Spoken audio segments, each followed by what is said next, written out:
जय श्री माता जी। हम सब श्री माँ की प्रतिमा की ओर देखते हुए प्रणाम करेंगे और धीरे धीरे कुंडलिनी चढ़ा के बंधन लेंगे।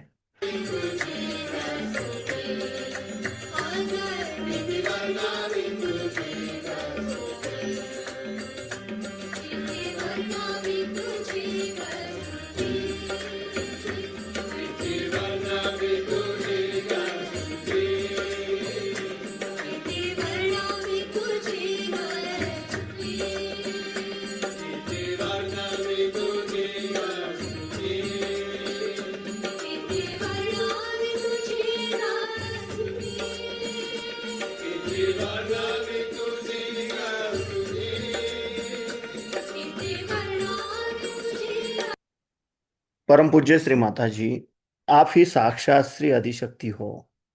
आपकी परम कृपा में, आपके निर्मल चरणों में ध्यान करने की अनुमति हम सबको प्रदान कीजिए। अब हम धीरे से आंखें बंद करेंगे और अपना राइट हैंड पृथ्वी तत्व पर रखेंगे। अपना पूरा चित्त हम अपने लेफ्ट हैंड के सेंटर से धीरे धीरे सहस्त्रार और सहस्त्रार से धीरे धीरे राइट हैंड द्वारा पृथ्वी तत्व में 7 बार लेके जाएंगे।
परम पूज्य श्री माता जी, आप ही साक्षात श्री महाकाली हो।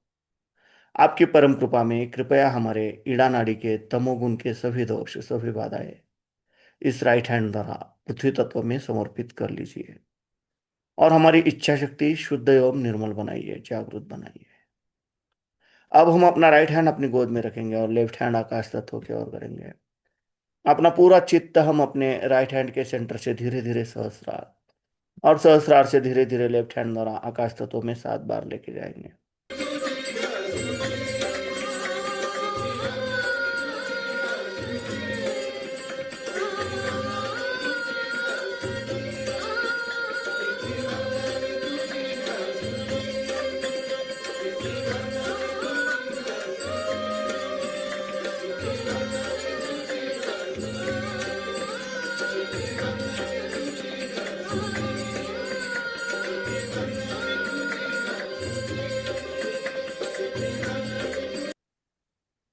परम पूज्य श्री माता जी, आप ही साक्षात श्री हनुमान जी हो। आपकी परम कृपा में कृपया हमारे राइट साइड के सभी दोष, सभी बाधाएं, हमारे पिंगला नाड़ी के रजोगुण के सभी दोष इस लेफ्ट हैंड द्वारा आकाश तत्व में समर्पित कर लीजिए, और हमारी क्रिया शक्ति शुद्ध एवं निर्मल बनाइए, जागरूक बनाइए। अब हम अपने दोनों हाथ अपनी गोद में रखेंगे। अपना पूरा चित्त हम अपने मध्य मूलाधार चक्र पर क्लॉकवाइज 7 बार रोटेट करेंगे।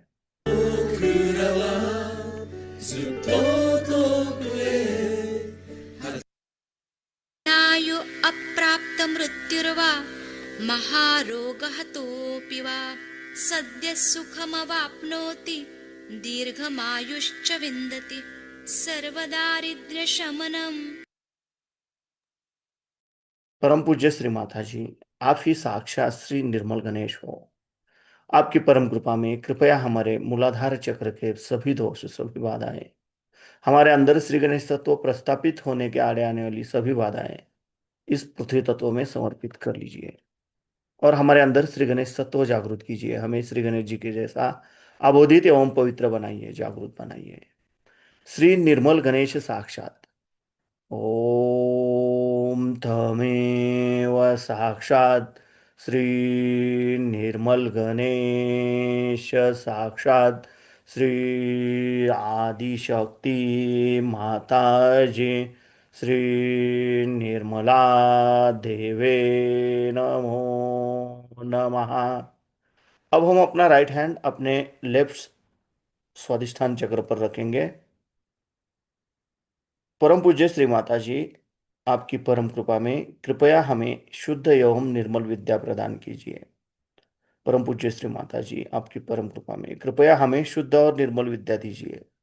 कृपया हमें शुद्ध और निर्मल विद्या प्रदान कीजिए। कृपया हमें शुद्ध और निर्मल विद्या दीजिए। अब हम अपना राइट पाम अपने मध्य नाभि चक्र पर रखेंगे। परम पूज्य श्री माता जी, आपकी परम कृपा में कृपया हमारे अंदर लक्ष्मी तत्व जागृत कीजिए। कृपया हमें समाधानी बनाइए। अब हम अपना राइट पाम अपने नाभि के अराउंड अपने भवसागर पे क्लॉकवाइज 7 बार रोटेट करेंगे। ते मूर्छिताः पतिष्यन्ति न्यस्तशस्त्राविचेतनाः खड्गशङ्खाविमौ दिव्यौ परसैन्यनिवासिनौ आत्मसैन्यस्य पक्षाणां। परम पूज्य श्री माता जी, आप ही साक्षात श्री आदि गुरु दत्तात्रेय हो। आपकी परम कृपा में कृपया हमें हमारे अंदर गुरु तत्व जागृत कीजिए। कृपया हमें स्वयं का गुरु स्वयं को बनाइए। हमारे अंदर गुरु तत्व प्रस्थापित कीजिए। अब हम अपना राइट पाम अपने हृदय पे रखेंगे, लेफ्ट साइड पे। परम पूज्य श्री माता जी, आपकी परम कृपा में मैं केवल एक शुद्ध आत्मा हूँ। मैं मन नहीं, बुद्धि नहीं, शरीर नहीं, अहंकार नहीं। मैं केवल एक शुद्ध आत्मा हूँ। मैं केवल एक शुद्ध आत्मा हूँ। कृपया आप हमारे हृदय में विराजमान हो जाइए। अब हम अपना राइट पांव अपने लेफ्ट विशुद्धि चक्र पर रखेंगे। परम पूज्य श्री माता जी, आपकी परम कृपा में मैं निर्दोष हूँ। मैं निर्दोष हूँ। मैं निर्दोष हूँ। अब हम अपना राइट पाम अपने आज्ञा चक्र पर रखेंगे। परम पूज्य श्री माता जी, आपकी परम कृपा में मैंने सबको क्षमा कर दिया है। मेरे मन में किसी के भी प्रति द्वेष भावना नहीं है। मैंने खुद को भी क्षमा कर दिया है और सबको क्षमा कर दिया है। कृपया हमें सदैव क्षमाशील बनाए रखिए। परम पूज्य श्री माता जी, आपकी परम कृपा में मैंने सबको क्षमा कर दिया है। अब हम अपना राइट पाम अपने सहस्रार पे रखेंगे और धीरे धीरे क्लॉकवाइज 7 बार रोटेट करेंगे।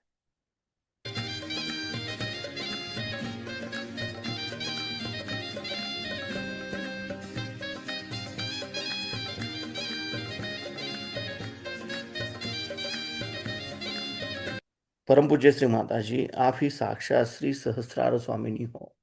आप ही साक्षात श्री आदिशक्ति हो। आपकी परम कृपा में कृपया हमें निर्विचारिता प्रदान कीजिए।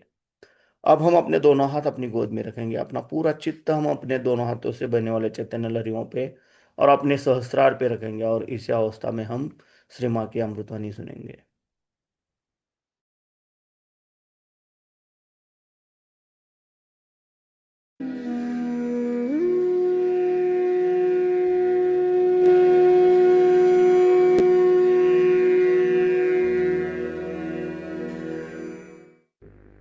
सहयोग की शुरुआत एक स्त्री से हुई थी, जो बढ़कर आज सागर स्वरूप हो गया है। लेकिन इससे अभी महासागर होना है। इसी महानगर में ये महासागर हो सकता है, ऐसा अब मुझे पूर्ण विश्वास हो गया है।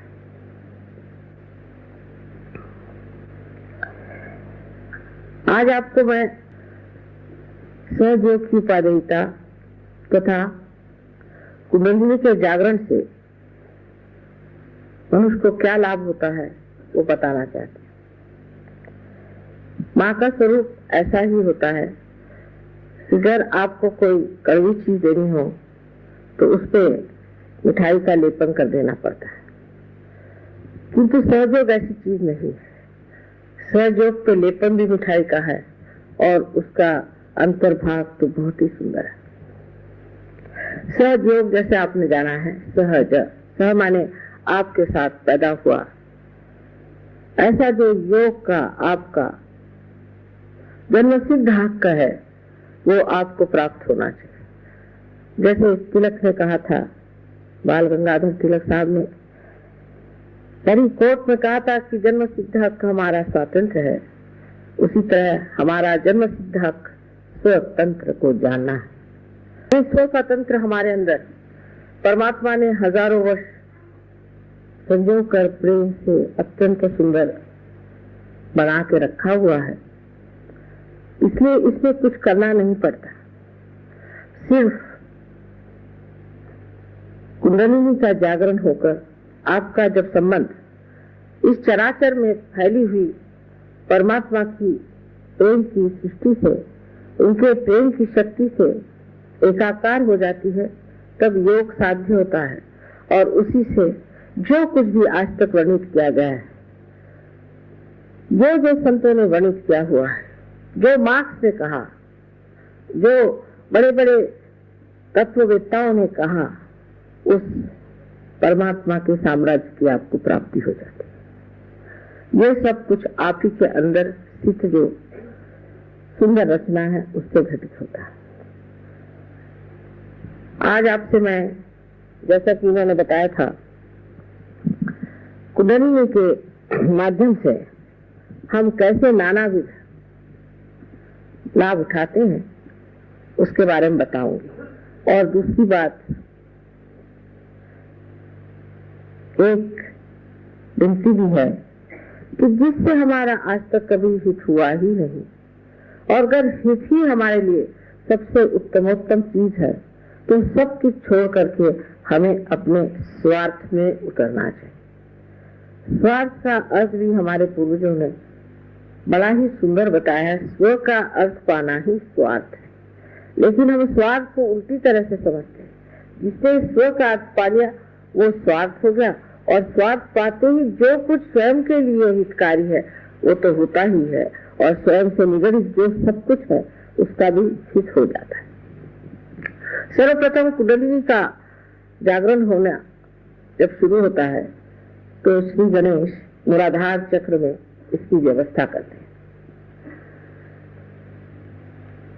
जिस मनुष्य के अंदर श्री गणेश की शक्ति बलवत्तर है, उसकी कुंडलिनी बहुत जल्दी ऊपर चढ़ती है और वहीं प्रतीक्षा में रहती है। जैसे कि छोटे बच्चे हैं, जिनके दिमाग में और कोई बातें नहीं, जिनके हृदय में और कोई किलमिश नहीं है, जिनके बातचीत में कोई कठोरता नहीं है, ऐसे अबोध बच्चों को कुंडलिनी का जागरण बहुत लाभदायक होता है।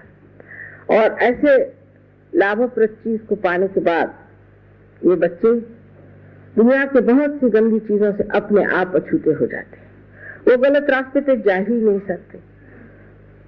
वो अपने को दुख देने वाली या समाज को दुख देने वाली कोई सी भी क्रिया कर ही नहीं सकते।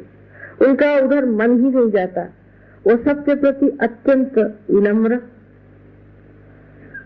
और आदर युक्त होते हैं।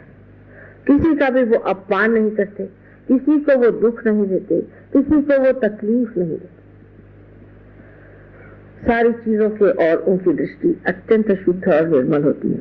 किसी की चीज छीन लेना, किसी को दूषण देना, किसी पे अपने गलतियों का बोझ डाल देना, इन सब चीजों से परे होकर के वो एक बड़े समर्थ जीव तैयार होते हैं। और वो समर्थता ऐसी है कि उसमें वो अगर कोई गलत चीज देखते हैं तब भी एकदम पूरी सीना तान करके जो बात कहनी पड़ती कह देते हैं। इसका उदाहरण मैं हमारी जो नातिन है, छोटी सी थी, एक 5 वर्ष की, तब वो लोग उनके माता पिता उन्हें लद्दाख ले गए। तो वहां पर उन्होंने देखा कि एक लामा साहब बड़ा सा चोगा वोगा पहन करके बाल मुंडा उंडा के बैठे हुए थे। ये बिहार के रहने वाले हैं लोग। तो जब उन्होंने देखा कि सब लोग जा करके महात्मा जी के पैर छू रहे और माँ बाप भी संकोच में जाके उनके पाँव छूने लग गए, तब उनसे रहा नहीं गया। छोटी सी थी, जा करके उन्होंने अपने हाथ ऐसे किए और वो एक टीले पे बैठी थी उनकी और ऐसी गर्दन करके कहते हैं कि सर मुंडाकर और ये चोला पहनकर आप सबसे पैर छुआ रहे हैं, आप पार तो नहीं है। 5 साल की उम्र में उन्होंने उनको सुना। ऐसे मुझे याद है कि एक बार बड़े महान जो हमारे यहाँ महर्षि रमन हो गए हैं, उनके 100 साल की वर्षगांठ पर मुझे लोगों ने अपने यहाँ अतिथि बुलाया था। उस वक्त मैं बैठी हुई थी मंच पर और सामने की रो में मेरी दूसरी नातिन बैठी हुई थी। तो वहां से मेरे पास एक साहब बैठे थे बड़ा सा चोगा पहन करके, और वो वहां के बड़े पंडित माने जाते थे, बम्बई के बड़े भारी पंडित और बड़े आचार्य माने जाते थे।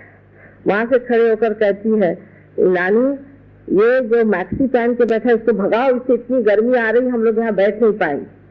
और उस माहौल में बहुत से सहयोगी बैठे थे, वो भी उन्होंने भी हाथ हिलाया यूं करके कि हाँ भी बड़ी गर्मी आ रही है, उनको यहाँ से हटाओ। इसमें यह समझना चाहिए कि वो बच्चे जो कि अत्यंत विनम्र है, इतने सत्य प्रिय होते हैं कि जब देखते हैं कि असत्य को मंच पर बिठा दिया गया और सबके ऊपर उनका असर आ रहा है तो वो खड़े हो जाते हैं। इस प्रकार उनमें धर्म की दृष्टि आ जाती है कि जहां भी अधर्म होता है वहां वो खड़े हो जाते हैं। ये तो गणेश तत्व में जब आप भी जागते हैं तो आप भी एक बालक जैसे हो जाते हैं। ईसा मसीह ने कहा था कि परमात्मा के साम्राज्य में आने के लिए आपको बालक जैसे होना है। अबोधतानी, सारी चालाकी, होशियारी, ये सब एक क्षण में ही विलीन हो जाती। तभी कुंडली जागृत होती जब आपके अंदर गणेश जागृत होते हैं, और गणेश जागृत होकर के अपनी माँ की लज्जा रक्षा करते हैं, और तब कुंडलिनी उनके आदेश से ही जागृत हो जाती है। अब जब कुंडलिनी उठ करके आपके स्वादिष्ठान चक्र में आती है तो आपके अंदर एक नया संसार बसने लग जाता है। सौंदर्य दृष्टि आपकी बड़ी तीक्ष्ण हो जाती है। एक साहब मेरे पास आए, कहने मेरे पास नौकरी नहीं, पार तो हो गया। तो मैंने कहा कि तुम इंटीरियर डेकोरेशन का काम क्यों नहीं करते? उसका भाई मुझे तो लकड़ी, कौन सी लकड़ी क्या ये मालूम से मैं इंटीरियर डेकोरेशन क्या करूं? मैंने कहा तुम करो तो सही। उन्होंने इंटीरियर डेकोरेशन किया, उसमें लाखोंपति हो गए। मैंने कहा सिर्फ जिस वक्त आप कोई चीज को, किसी भी सौंदर्यवान चीज को आप बनाने जाते हैं तो सिर्फ उसकी आप चैतन्य लहरियां देखिए। अगर उसमें से चैतन्य की लहरियां आ रही है तो समझ लेना चीज बन गई, और अगर नहीं आ रही है तो उसको मत बनाना। पर उनको बड़ा आश्चर्य हुआ तो वो बनाते गए और चीज सुंदर ही बनती गई। कहीं भी वाइब्रेशन ने उन्हें रोका, कहीं भी उनको ऐसा नहीं लगा कि यहाँ गर्मी आ रही है, यहाँ कोई तकलीफ हो रही है। यही सौंदर्य दृष्टि कभी कभी इस तरह से विकसित होती है कि जो लोग कभी भी कविता नहीं लिखते थे, गणितज्ञ है, कभी जन्म में कविता क्या उनको मालूम नहीं, वो ऐसी सुंदर काव्य रचना करते हैं कि देखते ही बनता है। जिन्होंने कभी भी हाथ में कुंचली नहीं ली, कुछ भी इन्होंने चित्रित नहीं किया, वो ऐसी सुंदर आकृतियां और ऐसे सुंदर विषय पर इतने शुभदायी चित्र बनाते हैं कि सोचता है ये कहां से रवि वर्मा फिर से आ गई क्या इस संसार में। क्योंकि मनुष्य उसके तत्व में उतर जाता है और वो तत्व है सौंदर्य दृष्टि। सौंदर्य दृष्टि जो मनुष्य की होती है वो बाह्य होती है, लेकिन जब वो पार हो जाता है उसकी दृष्टि सूक्ष्म हो जाती है। उसको कोई अश्लील, भद्दी, सस्ती चीज अच्छी ही नहीं लगती। वो जो भी चीज बनाता है एकदम गहन बना के रख देता है। उसको समझने वाला भी आत्म साक्षात्कारी होना चाहिए। जैसे विलियम ब्लेक नाम का एक बड़ा भारी कवि 100 वर्ष पहले इंग्लैंड में हुआ, और इस कवि ने सहयोग के बारे में इतनी बारीकी से लिखा है कि मैं जिस घर में रहती हूँ उस घर का भी पता पूरा उस बारीकी से दे रखा। इस विलियम ब्लेक की जो कुंचली है उसने ऐसी चीजें बना के रखी है कि सिर्फ उसे सहयोगी ही समझ पाएगा या कोई आत्म साक्षात्कारी महापुरुष उसे समझ पाएगा। उन्होंने आज्ञा चक्र इतना सुंदर बनाया, परमात्मा को बनाया जो दबा रहे हैं आज्ञा चक्र को ऊपर से कि किसी तरह से खुल जाए ये चीज, लेकिन वो कौन समझ पाएगा। उसमें यही देख रहे हैं लोग कि मसल्स कैसे बनाए हैं जो परमात्मा को दिखाया, उसका नाक कैसा बनाया है, उसका मुंह कैसे बनाया है, उसकी पूर्ण आकृति का जो कोएफिशिएंट है उससे कितना शुभ आ रहा है।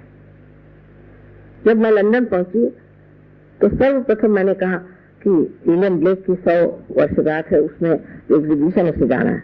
तो सब लड़के कहने लगे कि माँ आप तो कोई एग्जीबिशन वगैरह जाती हूँ। मैंने कहा इसमें तो जाना है हमें। जब वहां पहुंचे तो सारा वातावरण इतना सुंदर लग रहा था, सब तरफ से बहुत सुंदर चैतन्य की लहरियां बह रही थी और जैसे संगीत था मुझे लग रहा था। लेकिन विभत्स लोगों की आंखें विभत्स होती, वो वहां दूरबीन लगा करके देख रहे थे कि कौन नग्न दिखाया गया है, कौन किस तरह से भद्दे ढंग से खड़ा है, क्योंकि उनकी दृष्टि में वो सौंदर्य था ही नहीं जिसको हम वहां उपभोग ले रहे थे। अब आप जानते हैं कि प्रदेश में लोगों की दृष्टि बहुत खराब हो चुकी है। वो तो किसी भी चीज में अश्लीलता के सिवा और कुछ देख ही नहीं सकते, उनकी दृष्टि इतनी अधोगति पे चली गई। लेकिन आज मैं सहयोग में देखती हूँ सहयोगियों के तरीके, उनको एक वृद्ध स्त्री है बैठी हुई, उसमें तक इतना सौंदर्य नजर आता है। हृदय का सौंदर्य देखने की जो महानता है वो उन लोगों में बड़ी ही कुशलता से पता नहीं कैसे बाहर प्रदर्शित होती है। और मुझे आश्चर्य होता कि ये लोग जो इतनी कुत्सित नजर से संसार की ओर देखते थे आज एक गौरव से देख रहे हैं कि देखिए संसार क्या है। आपने सुना होगा कि मोनालिसा नाम का एक पेंटिंग है जो लियोनार्डो दा विंची ने बनाया और जो कि पेरिस के बड़े वाले लूव्र के प्रदर्शनी में रखा हुआ है, जहां अनेक लोग जाते हैं उसे देखने। मैंने एक दिन कहा कि आप जाके देखना कि मोनालिसा जो है उसे वाइब्रेशंस आते हैं। इतने सालों से बनी हुई चीज उसको देखने के लिए हजारों लोग आते हैं।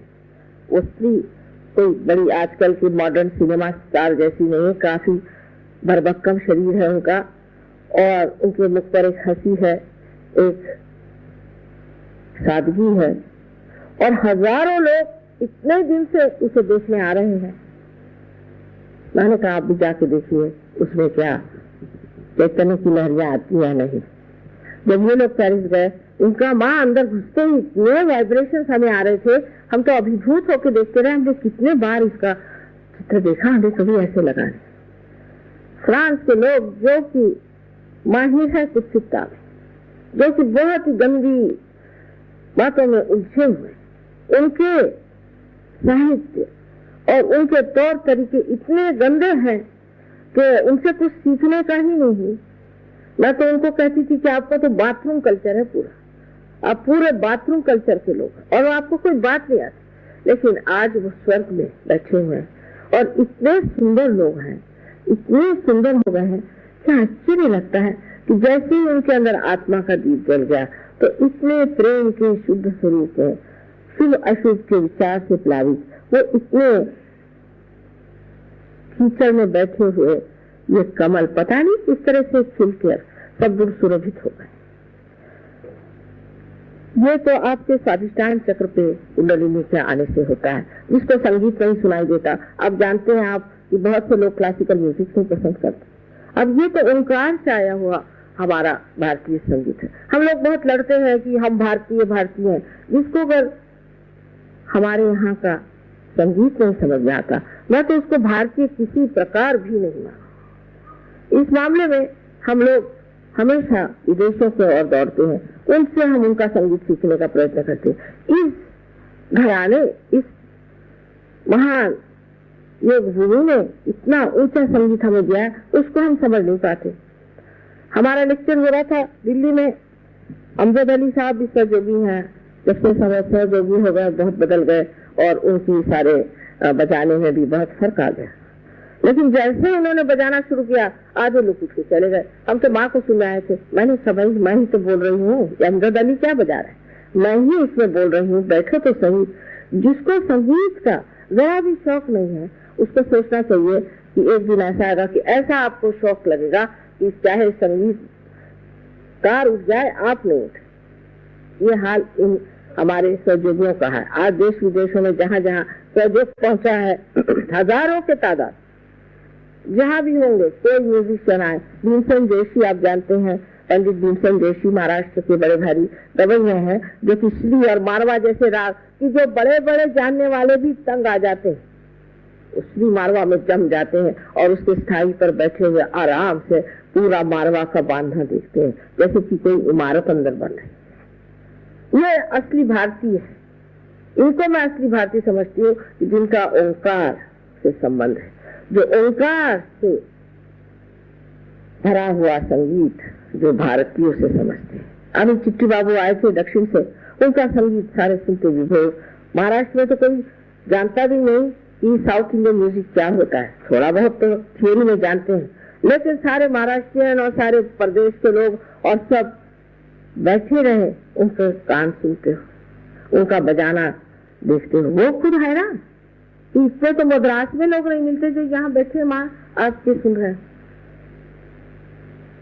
उस सूक्ष्मता में मनुष्य उतर जाता है जहाँ संगीत का, कला का, किसी भी सर्जन का, क्रिएटिविटी का जो गाभा है, जो उसका अंतरंग है, उसे पकड़ लेता है जहाँ आनंद टिका हो। वो कैसे होता है? क्योंकि जब आप कोई भी राग सुनते हैं, कोई सा भी गाना सुनते हैं, कोई सा भी संगीत सुनते हैं, या आप कोई नाटक देखते हैं या कोई नृत्य देखते हैं, कोई भी चीज होती है, तब आपके अंदर विचार की श्रृंखला शुरू हो जाती है। जैसे आज माँ आपका बोलेंगी अब ये नृत्य चला, मतलब आप अगली बात सोचने लगे, या आप ये सोचते हैं कि भाई जिन्होंने नृत्य किया अब इनका कहीं और नृत्य क्यों न किया जाए, बड़ा अच्छा नृत्य किया, ये किसने नृत्य किया। हर तरह के विचार आपके दिमाग में घूमने लग जाते हैं कि आप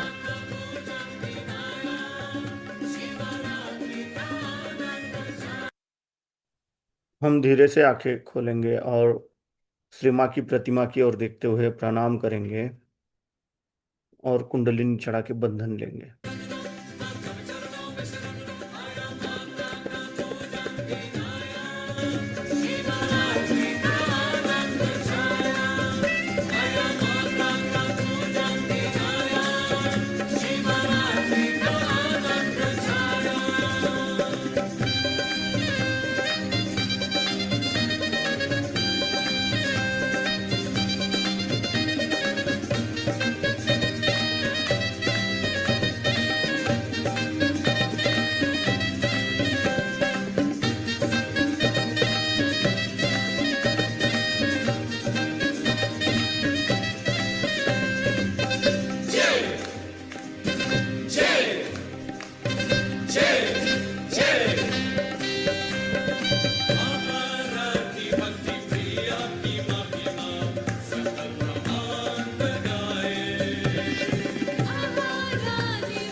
जय श्री माता।